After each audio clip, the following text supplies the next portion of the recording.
พี่น้องมือสันมันสอบมือประกอบวันดีเลิกงามย่ำดี19 มกราคม 2519สันวงศ์สะทอนก็ได้เข้าวิวาห์คู่กันกับเพลวพาวแสงทองพี่น้องเอ๋ยอย่างชื่นมื่นแต่เช้าตื่นมื่นตาก็พากันทำบุญตักบาตรหยาดน้ำด้วยกันตักบาตรร่วมขันพี่น้องเอ๋ยโอ้ยพากันสวยพากันรอให้เพลวพาวแล้วกับผู้งามเนาะสั้นกับผู้รอโอ้ยผู้จบผู้งามคำเพียงอีพอเขาเอ่ยเศร้ามาสวยมาจักหน่อยก็แห่ขันหมากฉันตัวพี่น้องป้องไปกับไปหลายอุ่นหนาฟ้าคั่งพี่น้องเอ่ยบัดนิกาผ่านประตูเงินประตูท่องสนุกสนานมวนชื่นลื่นเรื่องบันเทิงศิลป์ราคาโป่งสินสอดท่องมันเงินสินสอดเป็นจำนวนเงิน3,330,000 บาทพนาวานั่นนะอุ้ยคำเพลงอีเพลงได้3,330,000 บาทบัดนี้บรรดาเอฟซีเนาะเอฟพี่สั้นเพลวนั่นผูกแขนเงินผูกแขนได้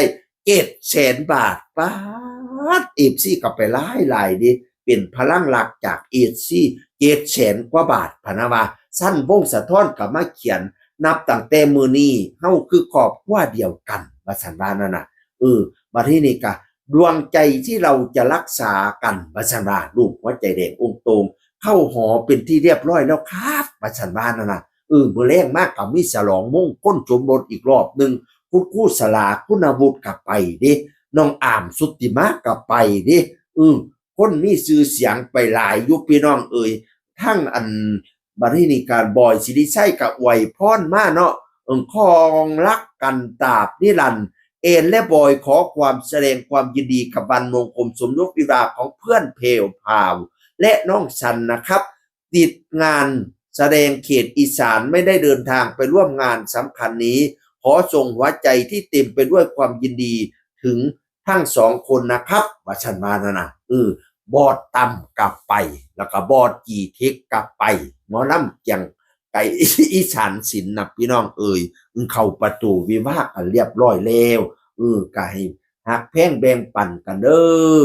ให้เจ้าคำเจ้าพูนเพิ่มพูนไพศาลบริวารพำพร้อมเงินน้อมนับถือเงินคำอย่าได้ขาดมือขาดถุงขาดไทยให้ได้อยู่บ้านหลังใหญ่ผาศาสตร์เงินผาศาสตร์คำค่อยขาแห่น้ำพ่อหมื่นพ่อแสนใ